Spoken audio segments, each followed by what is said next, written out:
anything to sing about.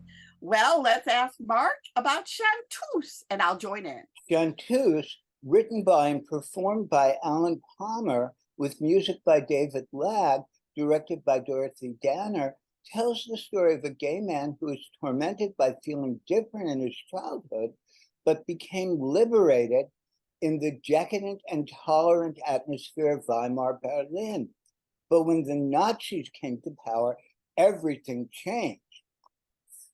Fortunately or unfortunately, in a way, his really friendly landlady died, and he decided to take over her identity and become a singer in a nightclub.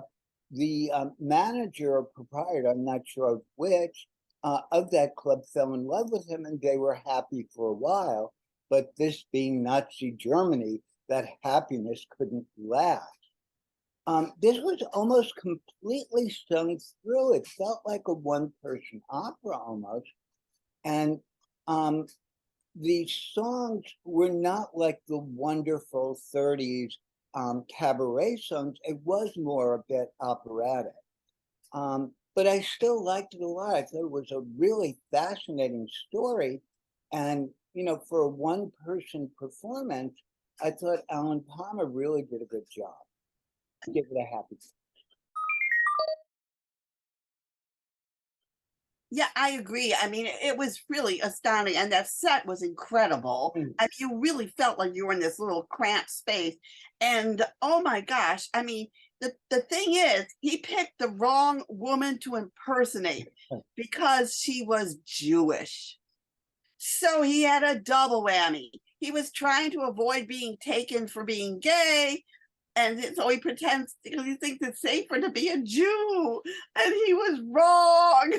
Well, I don't think he knew that she was Jewish. I think that came as a big surprise to him. Oh, Yeah. okay. Well, anyway. Again, that was something she, I guess, had hidden for a while. So they both were hiding their identities because their identities would get them in trouble. But it was almost like, you know, you can't, no matter how hard you try to hide, because it's like people in hiding, like Anne Frank, be hiding in a different personality. You can't escape those, you know, who. I thought it was interesting that this is appearing the same year that Some Like It Hot is on Broadway, because both of them sort of tell stories set in the 30s about men who have to seek safety in drag and performing as women musicians. So, yes, but in the case of Some Like It Hot, it saved their life. In the case of this one, it didn't. Anyway, I'm giving this a happy face too. So we agree. Theater for a New Audience in Brooklyn is presenting Tennessee Williams' Orpheus Descending, which is directed by Erica Schmidt. In this play, an attractive drifter, Valentina Xavier, comes to a small southern town on his 30th birthday. All the women, young and old, are energized by his presence and are drawn to him. He has a snakeskin jacket and a guitar with signatures of great musicians. And this adds to his appeal and mark him as an Orpheus figure, a bard poet who will be destroyed. The wild rich girl, Carol Couture, tries to seduce him, but he's determined to abandon his past wild ways. He starts to work for Lady Torrance at her general store. Like Val, she's an outsider. She came with her father from Palermo as a child on a banana boat. Her father was killed by the KKK, which is basically all the men in the town, and he was burned to death in his wine garden. Now she would like to transform the confectionery of the general store into a wine garden like her father's. The man she married, basically, she felt he bought her after she was abandoned by her rich lover, David Couture. The sexual tension in this play is really amazing. And It was a failure when it was first done on Broadway, but I think it's a really wonderful play. I enjoyed it tremendously. And I thought the performers, the main ones, as Val, we have Pico Alexander, and as Lady Torrance, we have Maggie Stiff, and they're supposedly famous for TV and film, which I've never seen, but I thought they were wonderful on stage.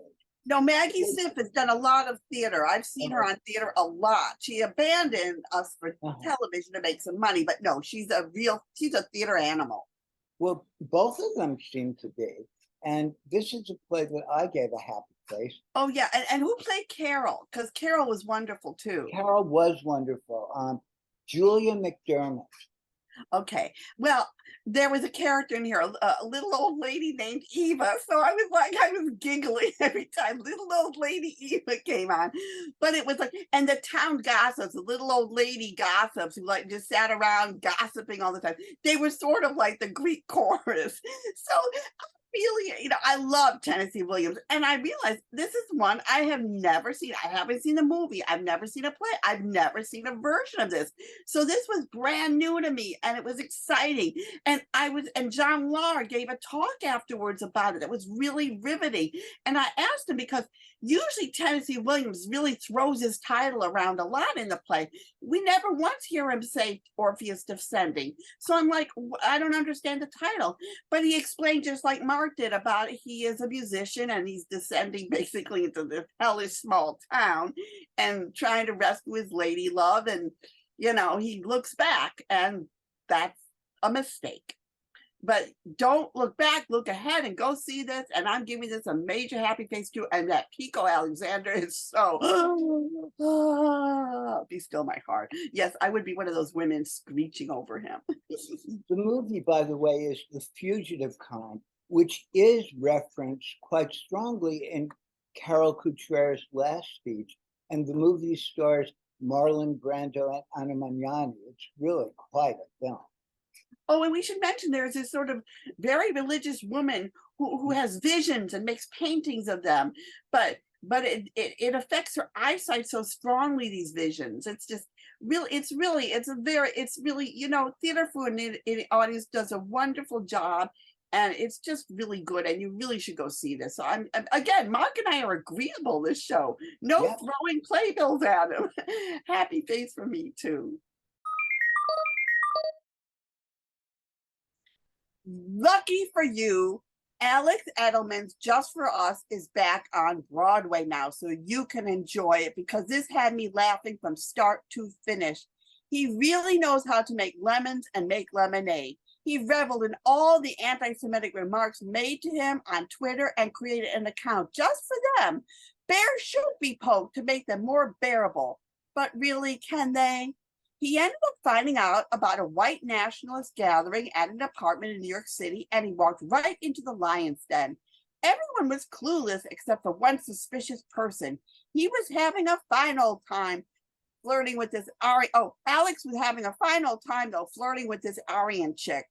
And in between the gist of the story, Alex went off on tangents about the royal family, Santa Claus, his brother being an actual Olympian with the Israelis, and my favorite story of Coco, who was devastated when Robin Williams died. That's what made this a cut above just funny ramblings. It had heart, or empathy, which is the cornerstone of every Jew. It had suspense. What was going to be the outcome when these anti-Semitics discovered he was Jewish, or would he be able to keep up the pretense? This was the best thing I've seen in a long time. It verified what I always said, and everyone looked askance when I said it. Jews are not white. Since we are not white to those white supremacist Nazi organizations, we can be vilified and blamed for everything. Believe me, you will thank me for exhorting you to go, just as I thanked Cynthia Allen for me to telling to go this way back when I saw it off Broadway. This is beyond major rolling in the aisles happy face. I absolutely love this. You got to see this. Now on Broadway for a limited engagement at the Hudson Theater through August 19th, Alex Edelman presents an authentic and hysterical commentary on anti-Semitism, belonging, and the internet. Edelman's storytelling is engaging, clever, and doesn't miss a beat. He's able to do this by weaving together his personal observations, and experiences with historical context and Jewish humor. He holds the room for 90 minutes, appearing very down to earth, and he even encourages audience members to come find him after the show, which I thoroughly enjoyed doing. Being able to speak to him where he spoke about his friend who helped put on the show, who Eva will speak to in a bit, who passed away, unfortunately. But it was a very nice personal anecdote to have heard from him. From the title of the show alone, Alex is able to reclaim the language of the Nazis, who are telling of what spaces are just for us. There is something for everybody to connect with in this show. I give it a big happy face. No, and also the story of when his family did Christmas, which was a mitzvah, was hilarious. And oh, there is this joke. There's a very funny Holocaust joke in this. I mean, that's the thing, is your jaw drops, but you're laughing hysterically at the same time. Yes, I absolutely, this is like my favorite thing I've ever seen. It's like, yeah, it's like he went inside my head and took everything I've been feeling for a very, very, very long time and actually making it feel like okay for me to feel the things I've been feeling. It's like, yeah, this is what representation is like for the Jews for a change. Thank you very much. So this, like I say, beyond happy face. This is like, and even if you're not Jewish, definitely go see this one. Adam Brace, who directed Alex Edelman in Just for Us, also directed Liz Kingman's one-woman show. And Adam Brace tragically died very young. And I mean, I know Alex was still very shook up about that because it was just so shocking. And it's a shame because this guy knows how to direct one-person shows with very edgy people. So now here's my Liz Kingman's one-woman show is about her questionable flings and lifestyle. Ms. Klingman parades through her life with klutzy abandon, leading us down unexpected paths. She nobly works at a wildfowl and wetlands trust, but there is nothing noble about her. She uses her friend as a safety net with no regard to anyone else's safety. Her flowering romance is soon dead in the water. She uses the conceit of filming her show to get the attention and fame that she so desperately craves.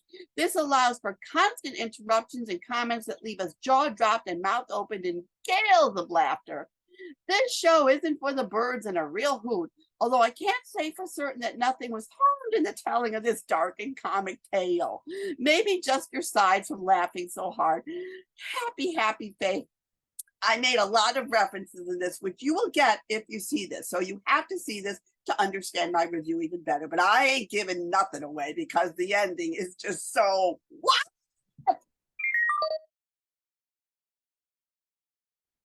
John Hartmere's Once Upon a One More Time utilizes the music of Britney Spears to once again skewer the fairy tale world. The narrator, played by Adam Godley, brilliantly, tries to maintain decorum and rules to make sure that the story is told the same and right way every time the little girl wants to read one of her fairy tales. But we have a bad Cinderella in this one too, as she fights against the status quo and rallies the other princesses at their book club to feel the dissatisfaction too. She gives them an illicit book written by old fairy godmother who left the kingdom to inspire them. Prince Charming, played by Justin Guiliani, tries his best to charm them into submission, but the genie's out of the bottle and won't go back in. And also the stepmother in this one, played hilariously by Jennifer Samard, wants her children to finally get the prince. So she's really glad that Cinderella is digging her own grave. So you got that subplot and how that blows up. I must say the Britney Spears music is bouncy, which gives the message a more upbeat way of delivering its empowering message. And the choreography by Keown and Marie Madrid was off the charts. It was incredible. And, you know, despite all the lighting, which of course is difficult for me, I don't care. This was so much fun. Me and my friend Claudia Gamage, who loves Britney Spears, was just in her element. It was just a good time. It was really had by all. And the little kids loved it. And everyone loved this. It's just a wonderful musical. And you saw it twice, Benjamin. Yeah, you know, Britney Spears is like the soundtrack probably to a lot of my peers. You know, we grew up on her music. And so for those who are fans of Britney, you're going to love this show. That being said, they're saying that this is a show powered by the music of Britney Spears, because Max Martin wrote all this music, and Max Martin, you can also catch his songs in the musical and Juliet now on Broadway. The dancing was absolutely incredible, and you can't help but dance along in your seat.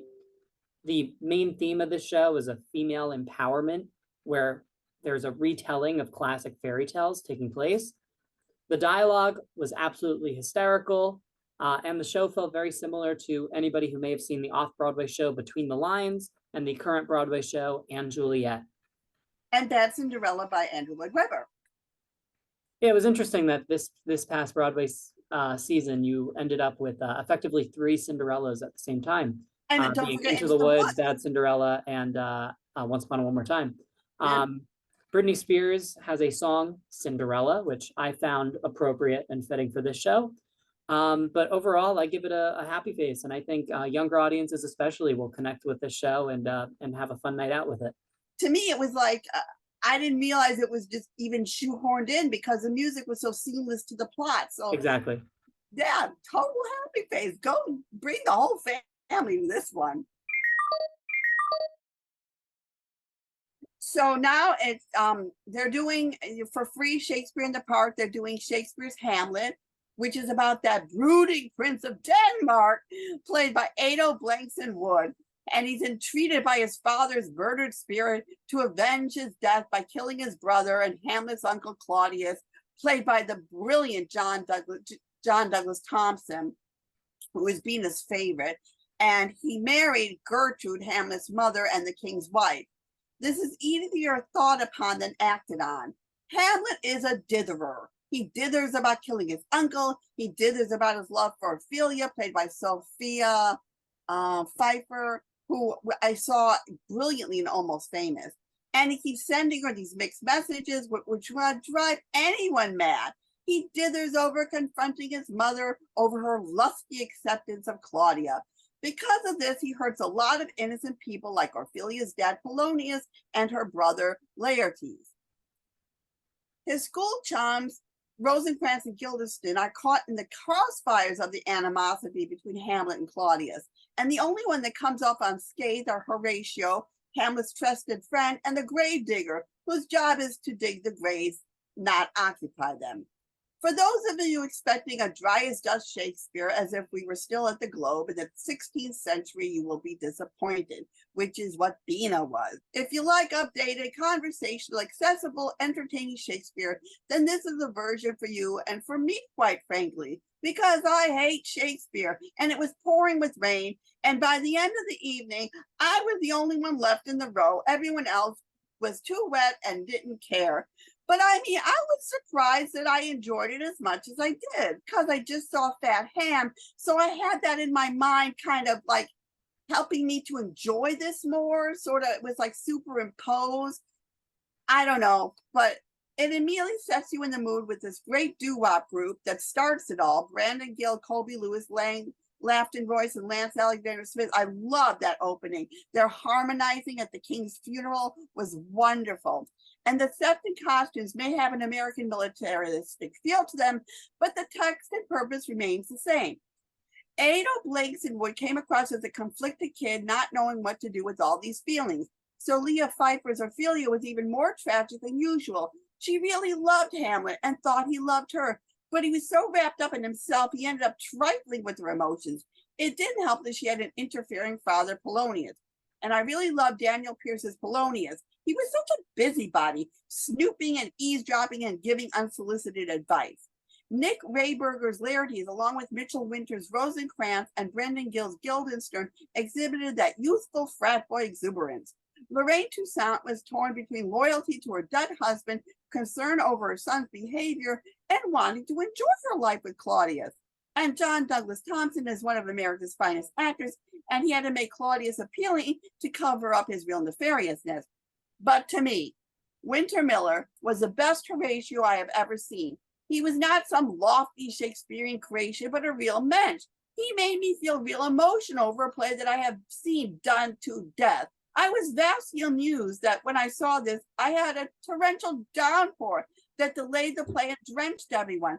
I was the only one left in my row as I stayed till the end. And as you all know, I said this earlier, I hate Shakespeare. Kenny Leon did a marvelous job of directing this and breathing life into this soap opera. I was surprised by all the different expressions that came from this.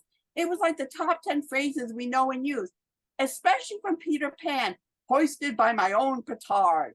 My advice is if you want proper doublet wearing Shakespeare, then skip this. If you want exciting and engrossing Shakespeare, then you will have a great time, even if you get wet. So I give this a happy face. Hi, I am reviewing The Sound of Music from the Algonquin Arts Theater in Manasquan, New Jersey, which is running until July 30th. The Sound of Music is a 5-time Tony winner, a 5-time Oscar winner that stood the test of time with many, many familiar songs. Do, Re, Mi, My Favorite Thing, So Long, Farewell, Climb Every Mountain, 16 Going on 17, Edelweiss, and many more. It involves the story of Maria Rayner, an aspiring nun who is reassigned as the governess of Captain Von Trapp's 7 young children. Captain Von Trapp is a very stern naval officer. Maria is bouncy and energetic, and the kids really take to her. And it's at the very beginning of World War II. It's done very, very well with Rachel Bergen as Maria. Yeah, beautifully acted, very gifted vocally. Meredith Buchholz as the Mother Superior, whose Climb Every Mountain really gives you the goosebumps. She does it so well. And David Fusco as the captain. They go through their procedures, their musical training, and they do manage to escape the Nazis in a very, very ingenious way. It's beautifully done, beautifully acted, Broadway caliber performances. The kids are wonderful. The 7 children are very talented and very gifted. Broadway performances and not Broadway prices. I recommend it very, very highly. Happy Face Plus. So I'm the beat reporter this season for the Ice Factory Festival. There are, at any given time in New York City, hundreds of theater festivals going on. They have to do with a certain theme or maybe a theater. In this case, it is a theater location. The New Ohio Theater in West Village, the West Village, Greenwich Village of Manhattan, always a center of theater in New York City, is doing its 30th and final Ice Factory Festival. This is a series of one-shot deals where they perform the play just for a week. They start on Thursday and they end on Saturdays. And there are 7 plays in this festival. Many of them have been performed before, but some of them are brand new. And they feature new writers and specific and unique perspectives that might not have been picked up on Broadway or other off-Broadway shows. I've seen 4 of these so far. They are this past week, Here I Fall Up, Carp Sanctuary, Zebra 2.0, and Dead Class Ohio, which I also wrote a review with our editor-in-chief, Miss Eva Heinemann. This week is Gerstle Took the Easy Way Out, about the artist Richard Gerstle and his mentor and rival Arnold Schoenberg, who is one of the fathers of atonal classical music. And after that is How I Disappeared and Ultra Left Violence in the week after next and the week after that. I recommend this festival. I think the productions have been the best of the best. Totally recommended. They are always a treat and done to the best possible degree that can be done in New York City theater. I give this entire festival a Happy Face Plus, and that's not an average. I think each show deserves a Happy Face Plus. Totally recommended. Get in there before the shows end in 3 weeks.